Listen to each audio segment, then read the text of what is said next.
Hi, it's Loren Baker with SEJ here at Pubcon 2015 in Vegas. With me, I have Mark Traphagen. Welcome to the SEJ booth, Mark. Always good to be back in this booth, Loren. Absolutely, absolutely.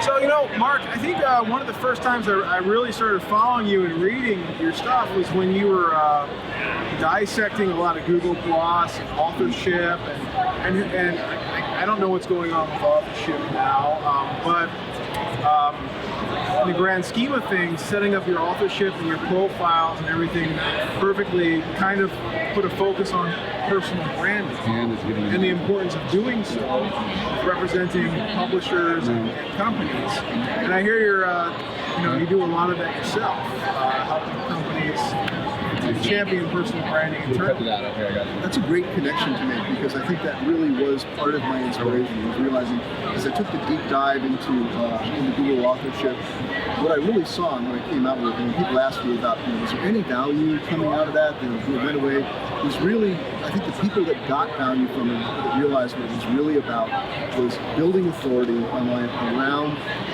yourself, around the person. And what's intrigued me even more these days, Loren, is that while many of us understand the value of a personal brand for our own careers, for what we want to do, that companies who have people who have a strong personal brand in their industry can actually benefit from that, even though many companies are afraid of it. They are, because sometimes companies don't want to put someone out there because it makes them more of a target for acquisition from others, right? That can or spend the time investing. That can be one of the fears, or just even thinking like, well, people are going to be so enamored with this person, they're not going to think about our brand. We want them to think about our brand, whereas my observation is that for people to do this right, the trust and authority and expertise of that person, people can connect with so much more easily because it's a real human being, eventually get reflected back on the brand they represent. People come to know that you're associated with Search Engine Journal, or I'm associated with Stone Temple Consulting, and they come to want to do business with us because they trust us as people. You walk into the room and you've already built that relationship. Sure. Because they see you online, they know you're writing, they share what you share, and it really does break the ice, so to speak, a lot quicker than what you would do, say, from sales and pitch type of thing. It's hard to sell yourself in 15 minutes, but if you're in front of someone for the time they spend online, most of the time, and really encouraging your employee base to do so as well, it makes it a lot easier across the board. So a lot of people are talking about employee advocacy these days, which I'm certainly in favor of. If you have a culture where that works, meaning that your employees actually do love what you do and their company respect it, and they're going to be sincere and authentic as they go out. This, what I call personal brand representatives, or PBRs, is just one step beyond that. It's where you either recognize someone already in your organization who's out there on social media or creating content or speaking at conferences who people love and trust, or you take another step and actually seek to develop some employees in that direction, help them to become that, and realize the benefit that you might gain from that. Are there any specific industries that you work with or where you've seen adoption a lot more than others? Well, interestingly enough, it seems to be something that our industry comes naturally to. So, most of the best examples I know are in our industry. Kind of more older line companies have a little bit harder time with it, but you see it happen most often there where it emerges organically. Like they weren't trying to do it or didn't realize the value of it, but somebody in the company, and it doesn't have to be the CEO or even a major officer, but somebody in the company just starts developing a reputation out there, getting invited to speak, getting invited to write for other publications. And the next thing you know, the brand wakes up one day and realizes we're getting business because of this. People are calling us up and saying, I want to talk with you guys because I saw this interview with John and he was amazing, and if he works for you, we want to talk with you. And so if I am working for somewhere and I want to develop my own personal brand, where do I typically begin?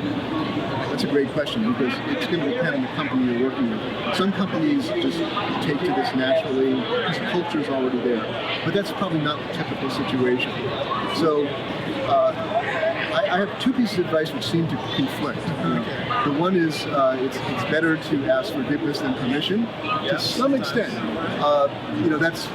that's what I did. I just saw a void. The former agency I was working with really had nobody out there to face, and so I just started.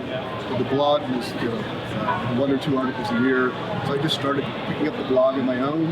I started talking to people online. I started getting invitations to speak at conferences, and one day, that's what I told before, the company said, like, we're going to start paying to send you to these conferences because the phone rings when you do it. So that's one way. But the other is, on the other side of that is, it's probably a good idea if you're actually pursuing this as an active strategy to at some point sit down and talk to people in your company and say, this is what I'm doing. Reassure them that you're not going to be a loose cannon. Try to show them the value of it. But if you've got something out there already that's already producing value, it's a lot easier to do that. True, very good. Transparency is always a good policy. So, Mark, where can we find you online? The easiest way, I love being able to say this, is just Google Mark Traphagen. If you spell the last name right, you're on the entire first page. So you'll find all those places that you see there on the first page. I'm active, so come find me there. And even if you misspell it, you've probably built up your personal brand enough that Google will suggest you anyway. Google knows where to find me. Absolutely. Again, this is Loren Baker and Mark Traphagen from Stone Temple Consulting here at the SEJ booth at Pubcon 2015 in Vegas. Thanks again, Mark. Thank you, Loren. Always enjoy it.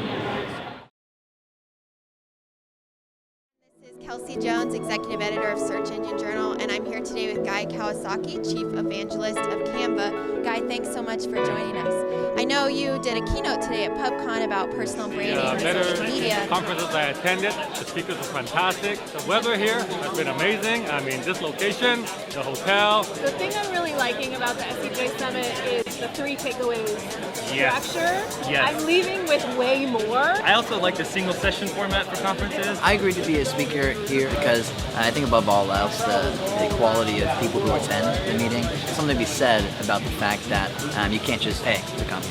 It's by invitation only.